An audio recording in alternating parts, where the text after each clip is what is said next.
Illinois' grocery tax may soon be a thing of the past. Lawmakers voted to end the state's 1% sales tax on groceries. But that doesn't mean you'll save money at the store when it's set to go away in 2026.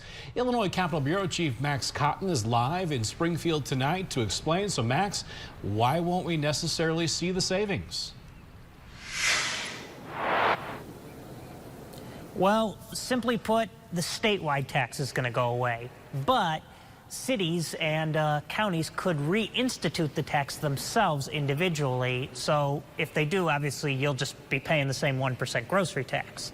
And after Governor Pritzker gave his State of the State address, where he called for the grocery tax's elimination in February, mayors from across the state warned it could devastate their city's budget.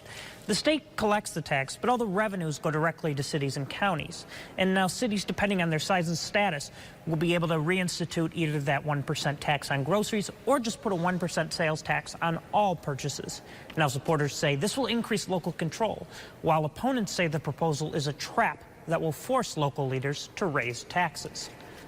Everybody in this room knows you are not cutting a darn thing. You are not providing any relief to local municipalities. You are using this for campaign reasons and campaign reasons only.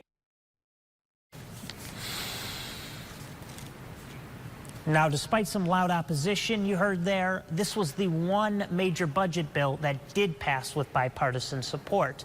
And while this tax, again, it goes away in 2026 statewide, but they can obviously, the cities and counties can reinstitute it pretty much immediately.